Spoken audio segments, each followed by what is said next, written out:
What are Manhunters? Oh, we're gonna find out what Manhunters are. Stick around and let's get to it.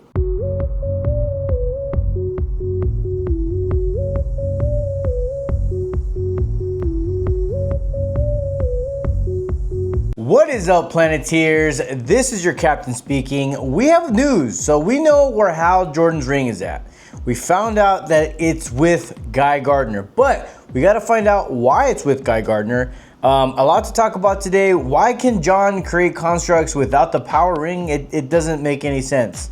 Or does it? All right, guys, as you know, before we get started, let's summarize real quick about what happened in episode 2. Episode 2 picks up with Hal finally starting to train John. The first step is to learn how to fly, except John can't fly. Instead, he creates a little bird construct, and that's when Hal notices something really strange.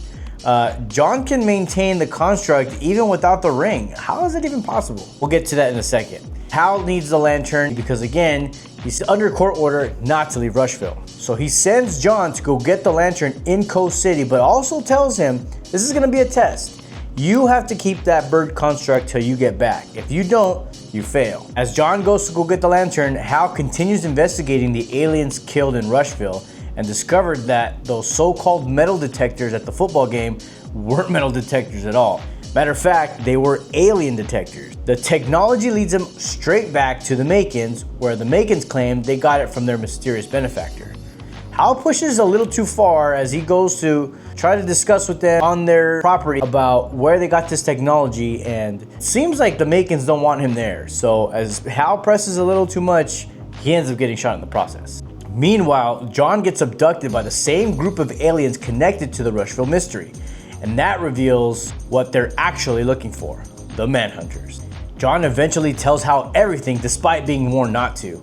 And the second John mentions the Manhunters and Abin Sur, you can tell Hal knows more than what he's saying. Hal finally suits up and takes off back to Oa to talk to the one and only Sinestro. Sinestro tells him, if a Manhunter is hiding amongst you guys, that is the second biggest threat. So it leaves Hal wondering what could be the first. And then the big kicker, Sinestro asks, what can you tell me about Jon Stewart?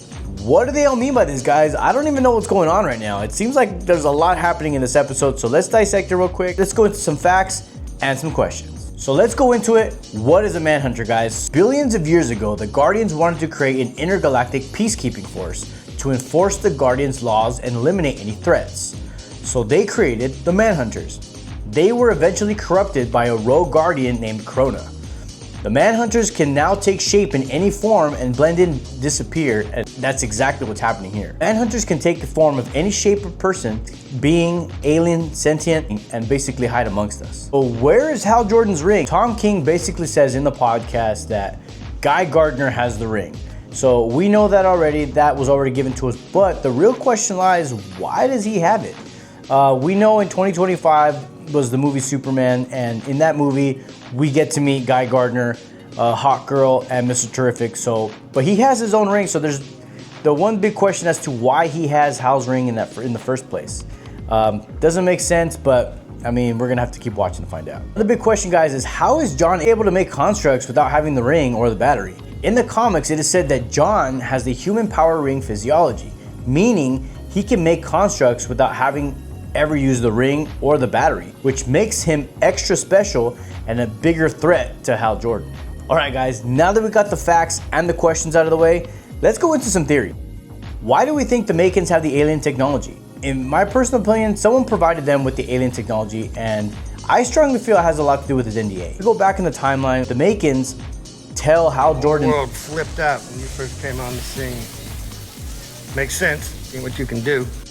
Right away when they found out that they weren't alone, and Hal Jordan gave his first ever interaction with 60 Minutes, and people got to see him for the very first time, it was a big shocker to a lot of people. So you can see that right away, the Makins and whoever his NDA is went up in arms to protect themselves with this alien technology. Second big question I have is, who did they sign their NDA with? Well, as we know, there are only so many billionaires in the DCEU, and I have two. You may know who they are, but let's go into it real quick.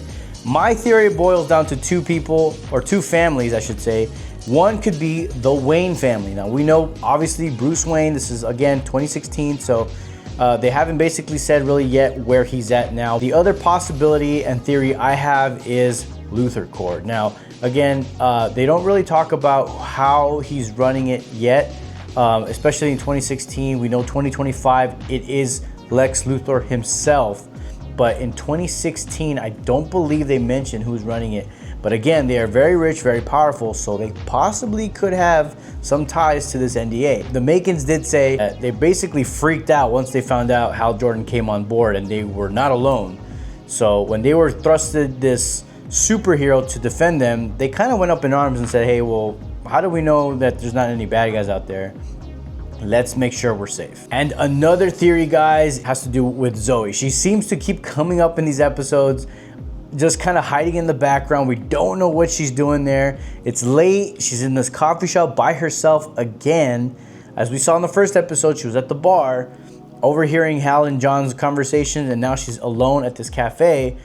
And lo and behold, here comes John walking in. So now it's like, how does she know he's gonna be there? Does she even know he's gonna be there? How do they keep meeting up?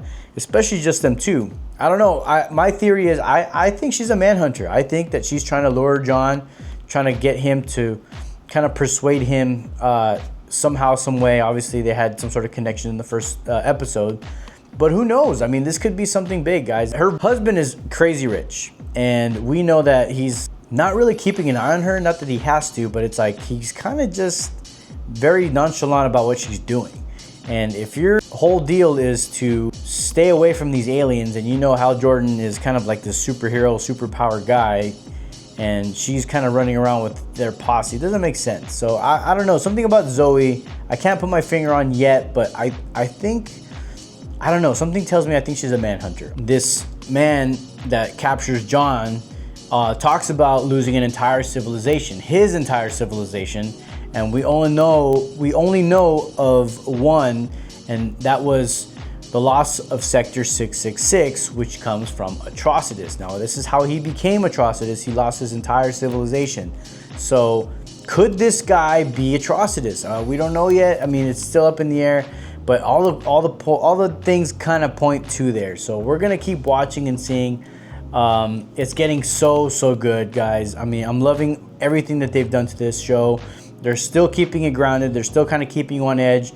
Not enough constructs, like I said in the last video, but I'm still on the edge of my seat. I mean, they're doing such a great job keeping it very detective-y. You could see even Hal, when he goes to the morgue and drags some of these corpses through that metal detector, he knows it. He has this gut feeling, and he can just tell that something's up, and he's no doubt in his mind that he's doing the right thing. So the only one that really knows about the Manhunters was Sinestro and Abin Sur.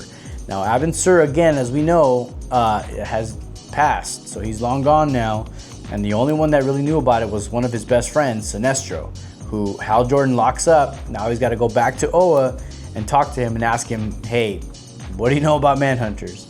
And where Sinestro asks, what do you know about Jon Stewart? So it's getting crazy. Another point I forgot to make too was the hospital. You can see that Hal Jordan goes in there after he gets shot.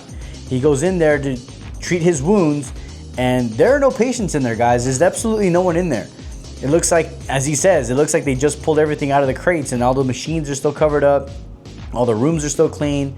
He looks at the check-in log, and it's completely empty. It's just his name. Where is everybody? It doesn't seem like the sheriff's helping too much either. She says it's not like everyone comes in here and gets hurt. Yeah, but there should be some sort of busy hospital ready to go in case someone does, right? Why is everything still kind of wrapped up? It doesn't make sense to me. But again, guys, these are just my theories. Let me know in the comments, guys. Let me know what you guys think. Let me know what you guys thought of this episode. I'm so excited to see how this show is going to keep going. I give this episode an 8 out of 10, guys. It was just seamless. Like, follow, subscribe. We're going to keep deep diving into these episodes. And I want to know your guys' thoughts. Do you guys like it? I mean, I'm loving this show. I can't wait for Sundays. They just keep getting here any faster. But anyway, thank you guys so much for watching. Like, follow, subscribe, and I'll catch you guys on the next one.